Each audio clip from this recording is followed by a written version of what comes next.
Dogwood Canyon Nature Park. Speed limit 9 3/4 miles per hour. We will go very slow, I promise.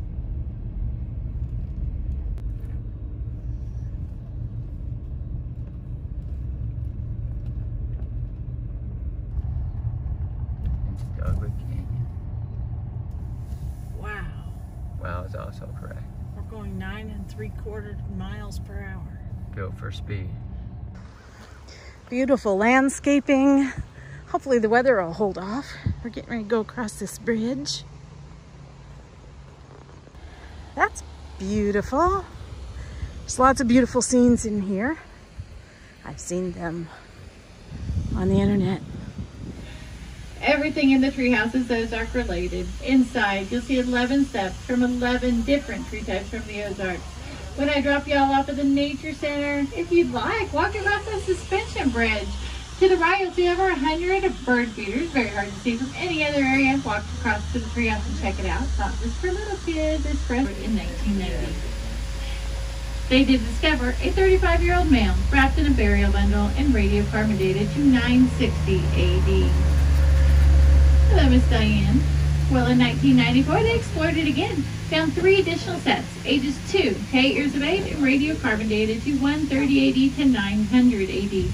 We also found grinding stones, projectile points, flaking tools, and hand axes. Seymour, Missouri, east of Springfield, built this bridge in 1992. It is an 80-foot span, built with 12 by 12 beams, and came from a century-old warehouse in Chicago, Illinois. I'm going to do a pause on this bridge. You can get some photos through the beams. Then on the way back, we'll take the creek side for other views.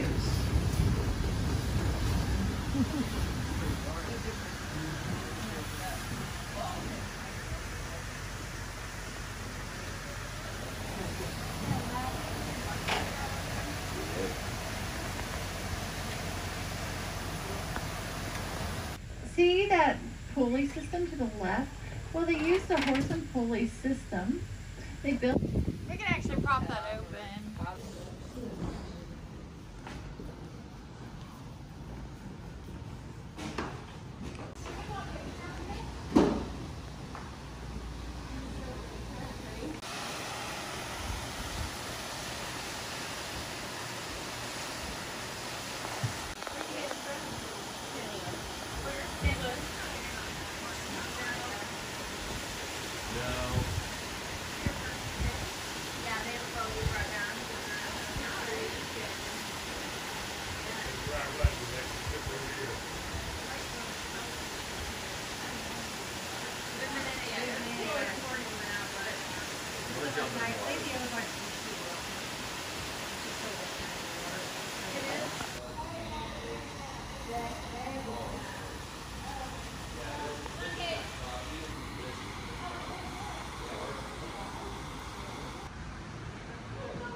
Yes, okay.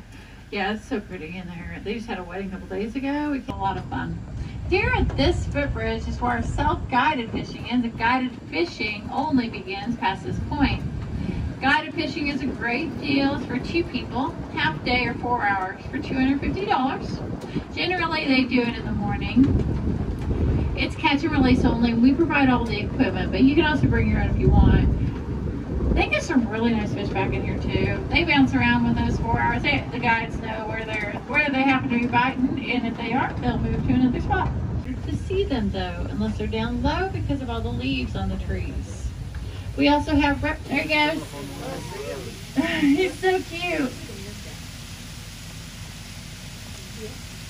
On our left, you'll see this small dam here. Well, they're actually called weirs, and we have them throughout all of our property. They're really pretty, and that mink is so entertaining. Oh, there he goes. They're really pretty, and oh, they're so cute. When I pull down here, I'm going to pause for a minute so you can get photos.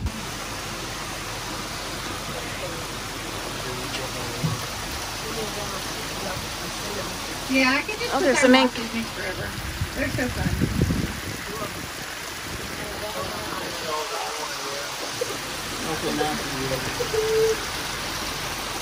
Well, guess he climbed the hillside instead.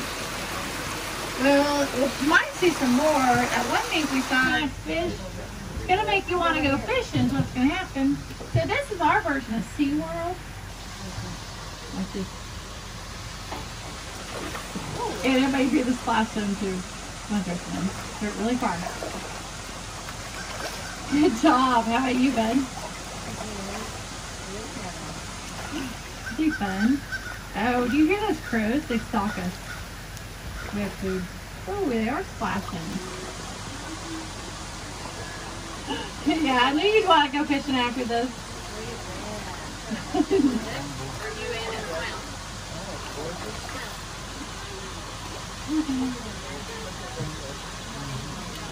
Oh, I know. Well, no, when we go to the glory hole, there'll be some more fish, and I'll let you feed them, okay? Sound good? There'll be bigger fish than this. A lot of weddings and proposals here. In 1994, a film called Ozarks Legends and Legacies was filmed here, including a ceremony at Thunder Falls. You'll notice how those falls join together, signifying one union, making it very romantic.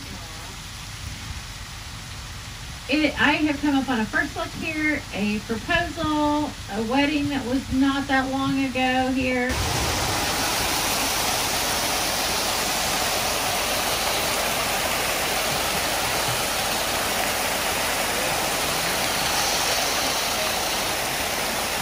Eye level falls. That way, actually.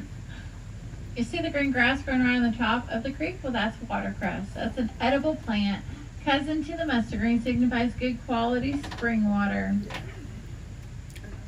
You know, you'll see it all over the park. They actually just cut it down. It will take over. A lot of people, or buy it at supermarkets, because if you mix it in your salads or just eat it regular, you know, it's got a bit of radishy taste to it or pepper. And it's got so much good nutrition in it. It's really neat. Hello, folks. Nice to see y'all. It's best your school field trips, corporate and private events. It also serves as a rest stop, rain shelter, and picnic area. See that cute little stage area by the creek? Well, we've had a lot of special guests here, such as Johnny Cash, Waylon Jennings, Kevin Costner, and a few locals like Clay Suffer and the Buzzard Bar and the Petersons from the IMAX. In attendance at some of those events have been George H.W. Bush, Chuck Yeager, Whitey Herzog, and more. Chef is catered anywhere from hot dogs to lobster at the Chuck Wagon.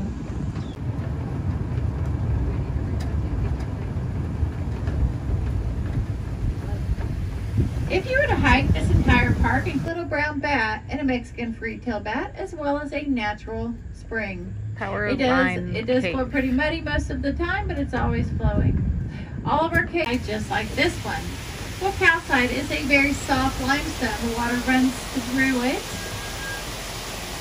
If you were to go rub your hands across that, it's just going to break off. You can actually break off pieces of it very easily. That is why the color of the creek is that blue-green color you see, because of the calcite.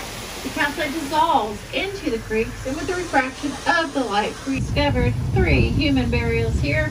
One of them was radiocarbon dated to 6,000 BC, or 8,000 years old, making it one of the oldest set of human remains located in Missouri. When I pull up on this bridge, I'll give you a clear view of the falls. This is also an area of the park where you can walk right up behind those falls. Gives you another perspective of the park, and also the opportunity to see the backside of water, which is pretty interesting and unique. We're coming up to Kids Cave, 14 inches, and it does go back 250 feet. My favorite thing about the cave are the views.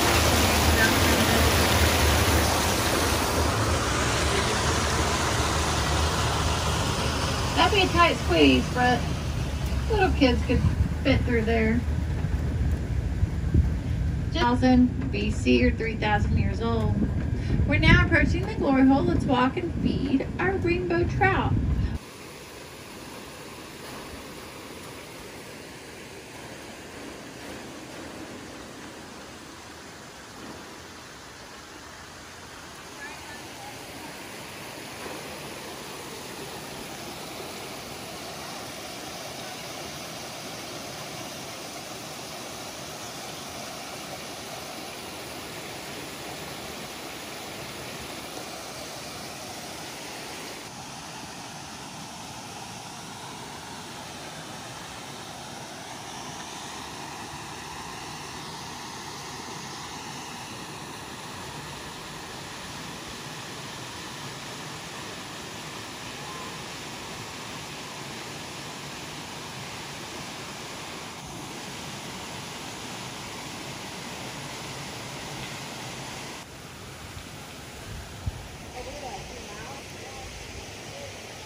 Finger in the water. Now pause for a minute so you guys can get a good photo of it. In this open area, this is where a lot of our guided fishermen like to come and fish, teach our guests how to fish because they can spread out, and also that open area is a good place for a fly rod. But they get some nice trout in this area. It is so pretty too. I can't believe the leaves are already starting to fall off the trees. It's like pre-fall. Well, the lyrics are posted behind the hostess station in our restaurant. And he told one tiny little white lie in that song, actually his first fishing line. He said he caught that fish at Big Cedar Lodge, but it was actually right here in 1994 with little Meg, Johnny's youngest. That pool, this is actually pretty deep here. It's so clear. Waylon and Johnny were very good friends. Can you imagine some of the conversations those two must have had back in resembling turtle shells? It's a natural occurring and ours came from northeast Oklahoma. The one on the right actually looks like a turtle. Someone had a big sense of humor. Sam Spring is on our plow and it does supply spring water. It's also a nice picnic area here at Sam Spring, kind of in the middle. Yeah, buffalo.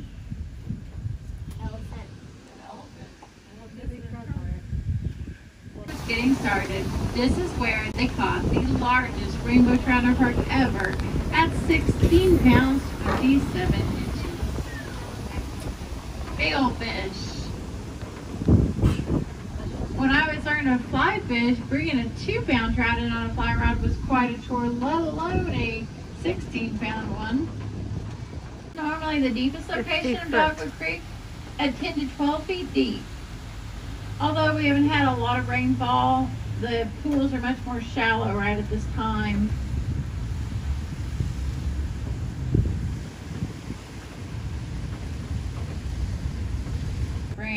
And it was created by a natural spring.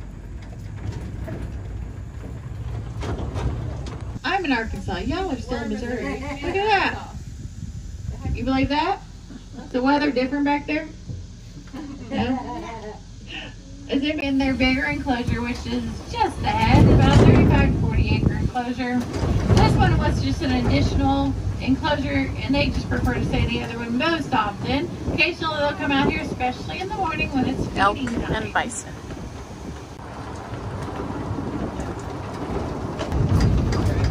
They've been hanging out on the south side, which is where the pond is. It hasn't been terribly hot though, so I don't know if they'll be hanging there right now or not. So let's keep our eyes peeled for them. You guys see the elk walk, some hanging out in the pond.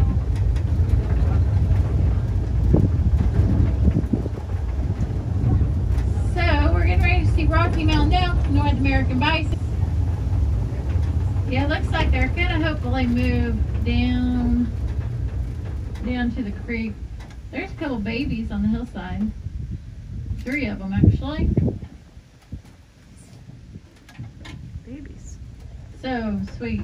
All right, I'm going to move around to the south side. Hopefully the herd right away instead of being hidden for so long. Which is kind of cool to be able to see that. And get to experience it with all the guests. Because you don't usually get to see the babies that soon. So it is really, really neat. If there were a predator and the baby were with the herd too soon, the elk are going to run and the baby's going to be left behind.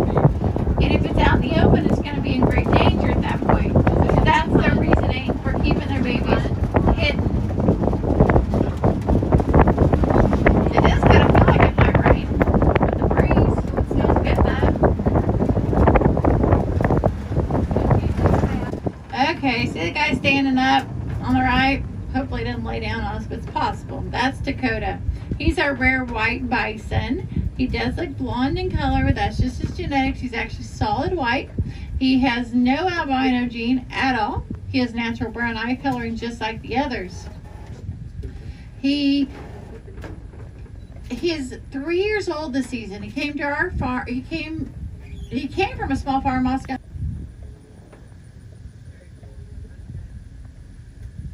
I'm going to stop here for just a minute, let you guys get some pictures of the bison. It looks like it is dinner time for all of them because there's a baby by the tree eating too. So Dakota in the wild, a white bison is born, 1 in 10 million are born. That's how rare they are. Yeah, that baby's feasting. In the here though, we have about a stretch. Now it looks really big. Run everywhere. Oh my gosh, look at that dust. Hilarious. Oh my gosh. I know, he does need a bath. Any volunteers?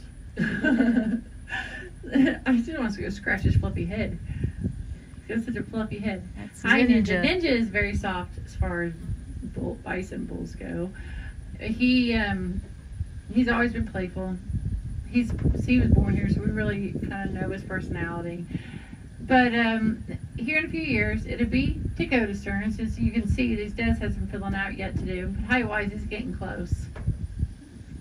And being that he just turned 3, and then just 6.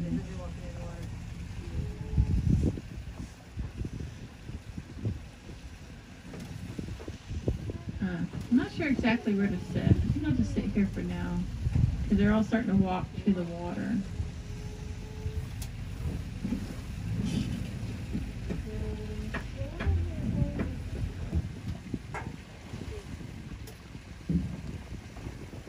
Big fun.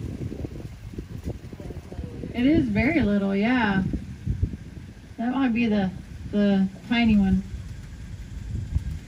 Mom, you left your baby. My guess is it's going to head over by the tree and pop down, probably. So the bachelor bull elk are starting to lose their velvet. They were in full velvet, and just now they're starting to rub it off on trees. So you can kind of see that right over there, that big guy. He's getting close. The other ones are still working on it. Rut season for the elk is mid to late August to the end of October. It's coming to you, velvet, right around the velvet. And that blood stops flowing about now. Mid to late August to the end of October, or mid to late August, I mean. That's rut season. That's when the velvet dries. It's going to itch and bother them, but it's also rut season. So they start rubbing off on the trees. And you'll see how they destroyed our trees on the right. Well, they rub off on trees and brush and anything they can to get their antlers, just like he's got a good start on them, rubbed off and ready for rut. Well, they're getting them sharp because they're going to start sparring. It's exhausting to watch, so they get tired out. So last season, our old bull Strut, which I believe is the one that's already got his antlers half rubbed off down there, he actually came back a month into rut season and took over the cows. He came out of retirement, so it is. I'm stabbing me. It's very, very cool to watch. We aren't allowed to pick any up, even if we see them, because they do have their series of things they have to do with it, and then throw it. Then Johnny gets it for doing whatever. I'm sure they have a huge pile. Yeah, so I'm going to pull forward.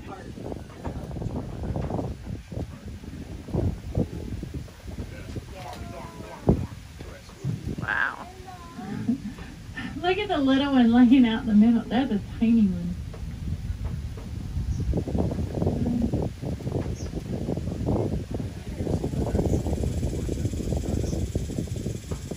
Hello, everybody. I love these young guys. They're so fun. They're like He's posing. yawning. That's a yearling by the water that's running over. Hello, girls. Wow. Hi. Hello, girl.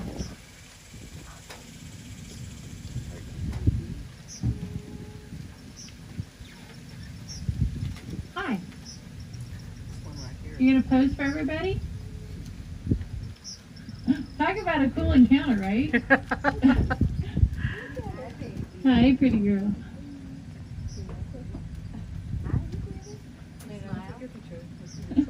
Oh, look at her. She's paying attention to you. Oh my goodness, look at these little babies with all these spots. So cute. 1, 2, 3, 4, 5, 6.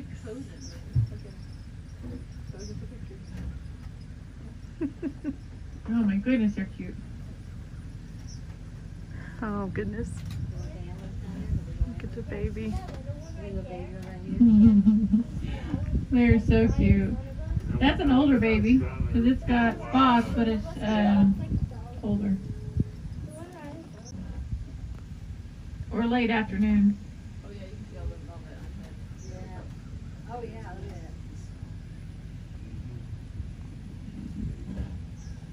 See the velvet on their horn? On their antlers? See how it's soft it is? The see this up there, rub it off. They rub them off. So the big guy that almost has all the velvet rubbed off, that is our old bull strut. He does everything a little bit faster than all the others because he is the old guy. His antlers shed first. He loses the velvet first. Our longhorn we have out in the middle, those are the Texas Longhorn. The first Longhorn originated in Spain and came over with Christopher Columbus on his second voyage. The Texas ranchers then rounded them up and crossbred them, and that's how we got the Texas Longhorns. Their horns can grow 6 to 8 feet in length, tip to tip, and their horns are made of keratin. They do not shed them. It is not like an animal with antlers. They do look intimidating, and their horns do look heavy, but they are not. They're actually hollow on the inside. Our Longhorn we have out here are steers, which means they're cut. We do not breed them here.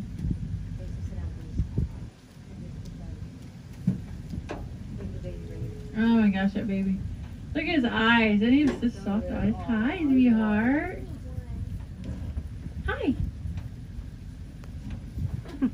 What?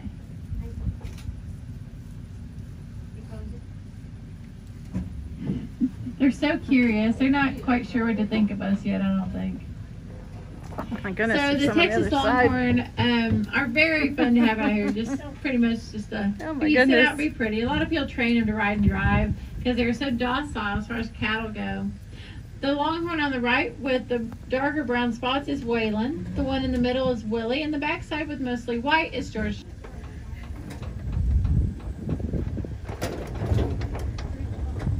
They are goldfish from a distance, but they're actually rainbow trout. As you can tell by their color, they are easy prey. It does not camouflage them at all. So you will see them in the wild trout. That happened to go over the falls when we had a lot of rain in the spring. They kind of just got washed over.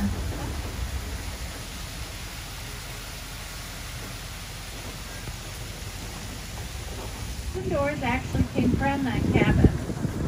It was built during the park construction in the 90s, so Mr. Morris and his family would have a place to stay, should they want, to monitor the park progress.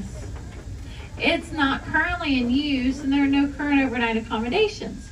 It's really cool. But there wouldn't be Wi-Fi or cell service out here. I think it'd make a really unique fishing cabin, or maybe the first night for a honeymoon or something. What there is left of the water, we nicknamed those critter holes. We do have those all over the canyon. Basically, any of our Emerald Pool.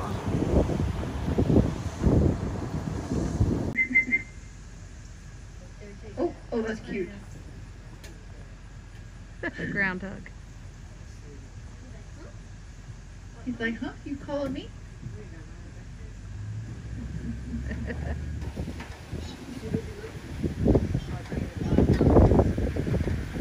I need to catch that water bottle. It's coming to me. In the fall, as you can imagine with the fall foliage looks like around here. Generally, the leaves peak mid to late October. They're really funny like because they're interesting little creatures. They're Spanish for a little armored one. Their lifespan is 15 years and they can weigh 10 to 14 pounds. They birth in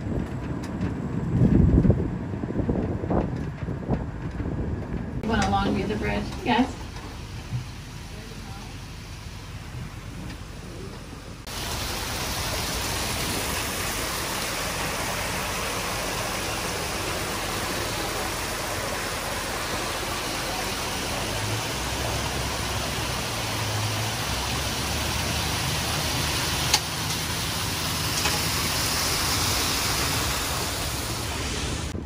We have the tallest working grist mill in the Ozarks at 25 feet in diameter.